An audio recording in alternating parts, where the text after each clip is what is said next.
Paul Preciado, en Un apartamento en Urano, Crónicas del Cruce,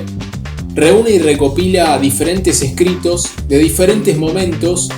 que dan testimonio y que a la vez teorizan y que a la vez manifiestan políticamente lo que fue su transformación personal, tanto corporal como psicológica, y su cruce, como él lo denomina. Y una de esas crónicas se refiere a Simone de Beauvoir y una prenda de vestir muy particular que esa autora, esa escritora usaba, que es el turbante. Esa prenda de vestir que Paul Preciado elige interpretar de una manera y en un sentido particular y en un sentido, si se quiere, nuevo, es el eje de uno de estos textos que se reúnen en este libro y que trata justamente un tema muy propio de Foucault y muy propio de Preciado, que es el entrelazamiento entre lo corporal y lo político. En este caso, a través del turbante de Simone de Beauvoir, que va a adquirir diferentes significaciones y diferentes sentidos, partiendo en principio de una crítica que Paul Preciado le hace a una biógrafa de Simone de Beauvoir que se llama Deirdre Weir, seguramente muy mal pronunciado,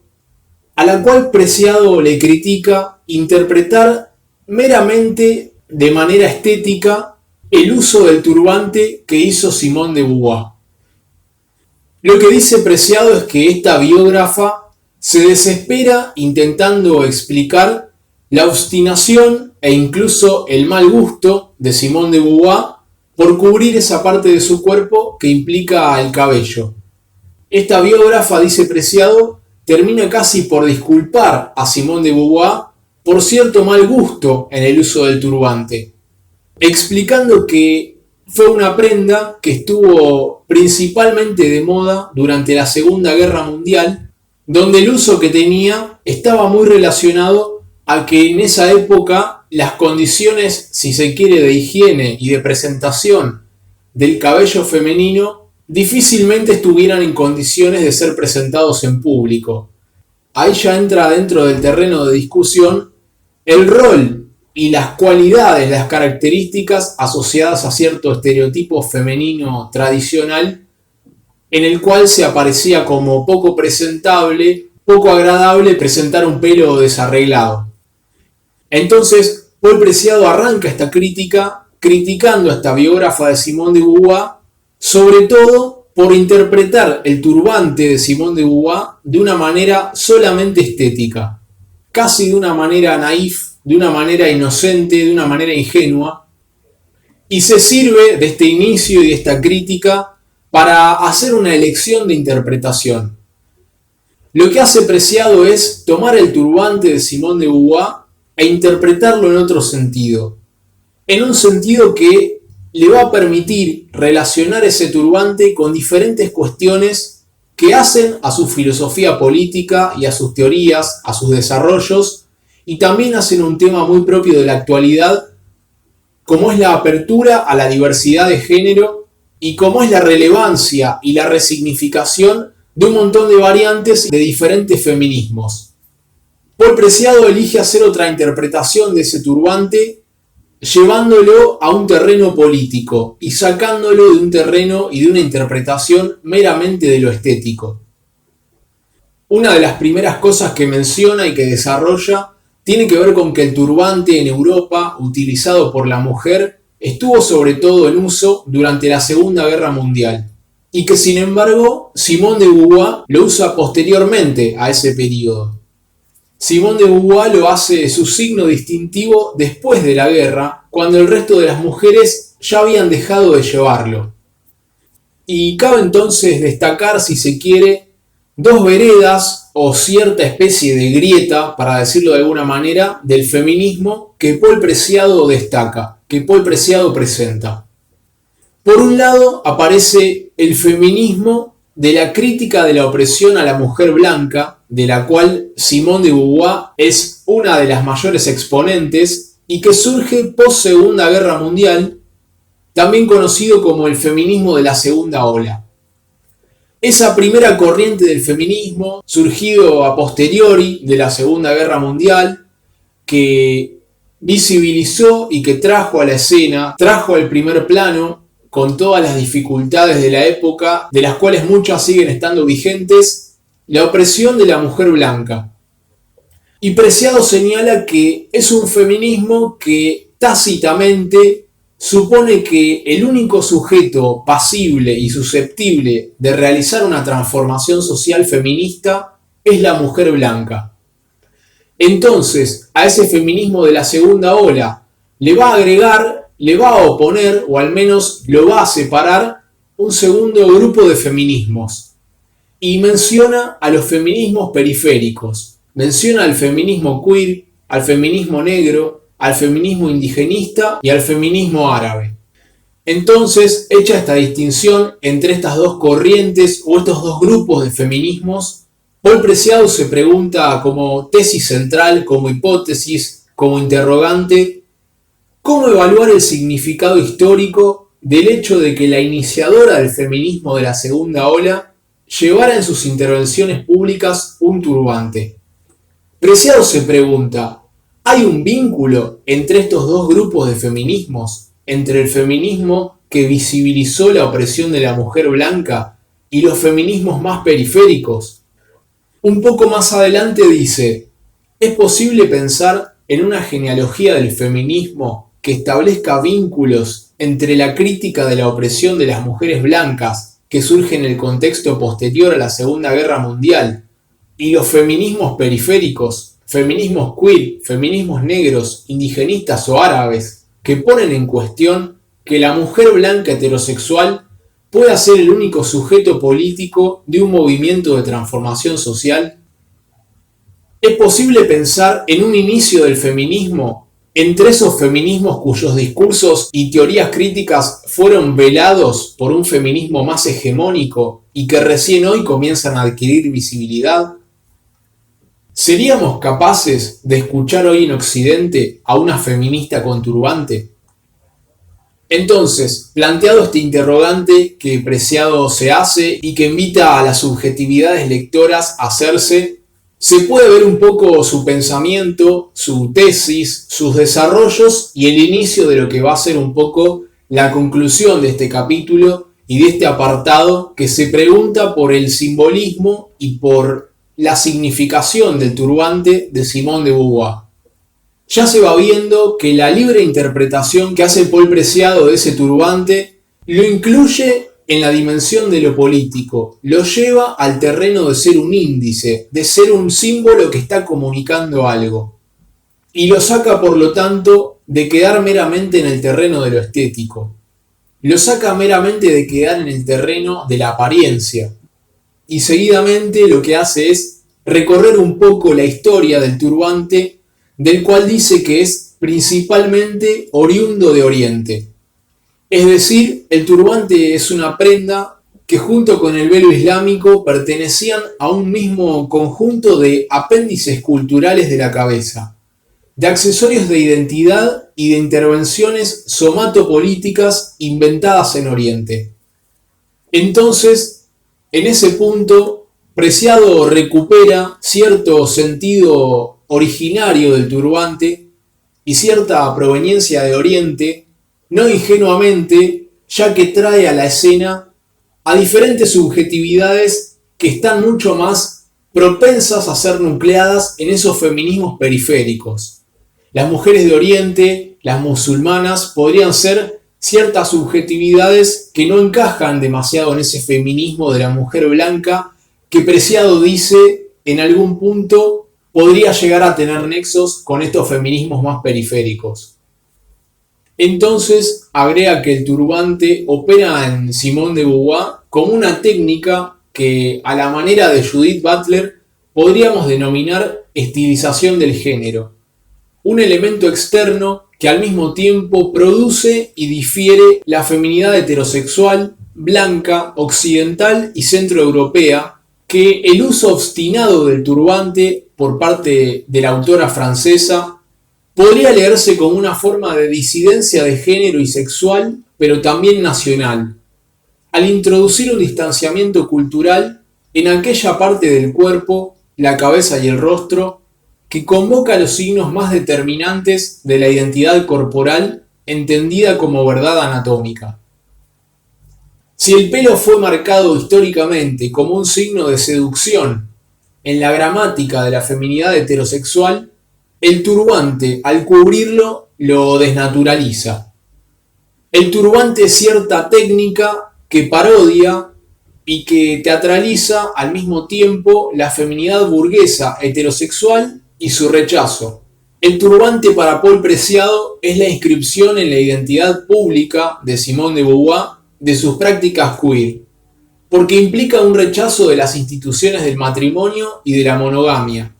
Implica una crítica de ese rol tradicional de la mujer. Entonces, un poco lo que introduce Preciado en esta libre interpretación del turbante de Simone de Beauvoir, que estaría muy bueno poder preguntarle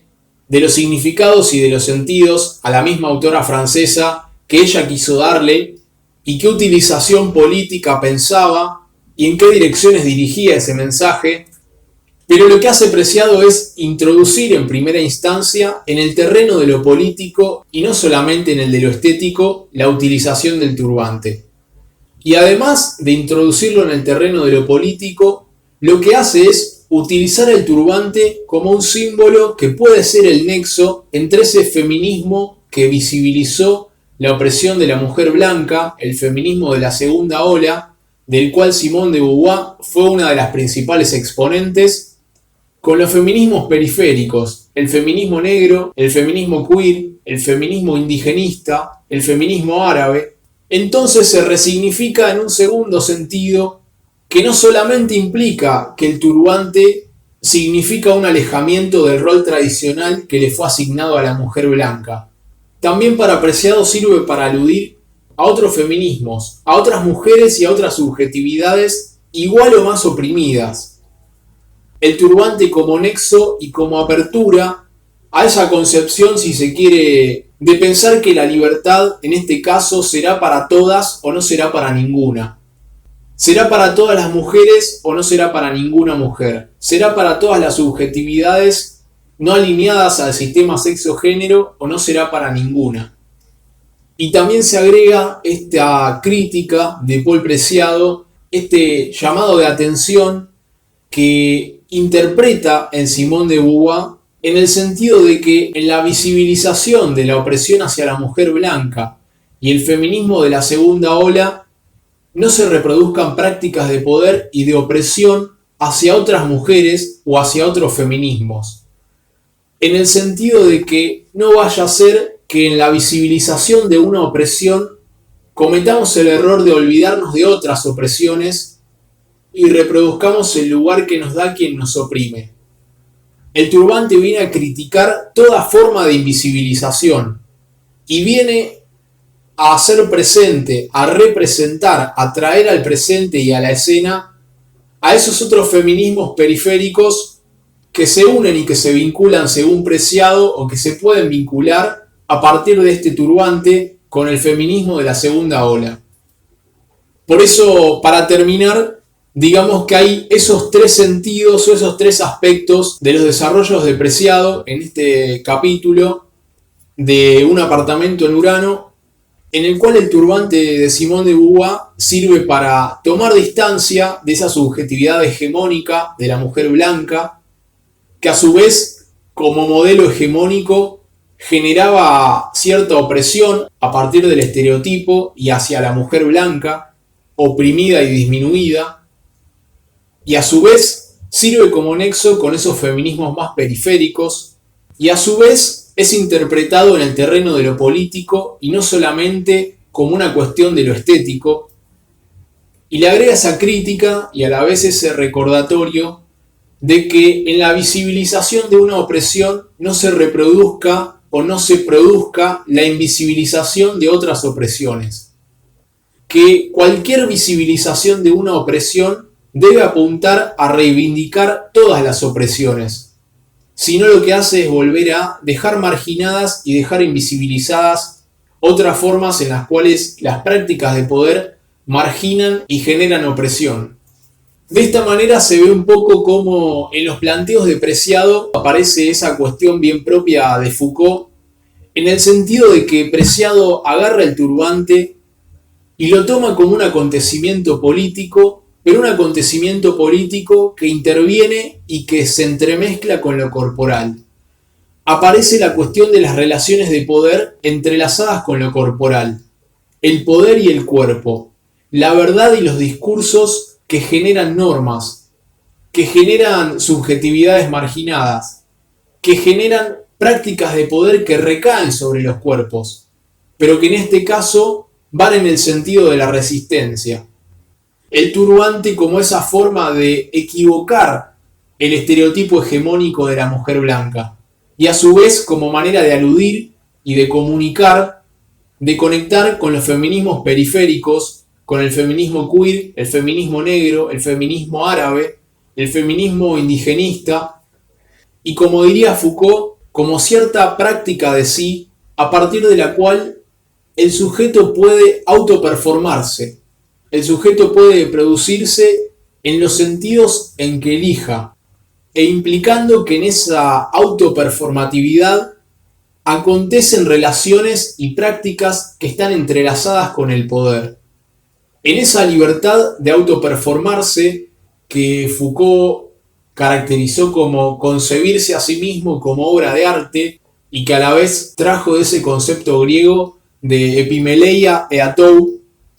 del cuidado de sí mismo, aparece cierto terreno en el cual se da esa lucha entre las sujeciones del poder hegemónico y las posibilidades de resistencia a partir de esa autotransformación y posibilidad de performarse a sí misma por parte de la subjetividad. Paul Preciado rescata entonces este nexo que el turbante hace entre los feminismos, pero también entre el cuerpo y lo político. El turbante como prótesis de lo corporal que va a lo estético y desde lo estético entra en el terreno de lo político. Y se puede pensar que, en cierto sentido, no es ninguna novedad las diferentes prácticas, como puede ser, por decir algún ejemplo, el raparse como cierta forma de manifestación de un mensaje,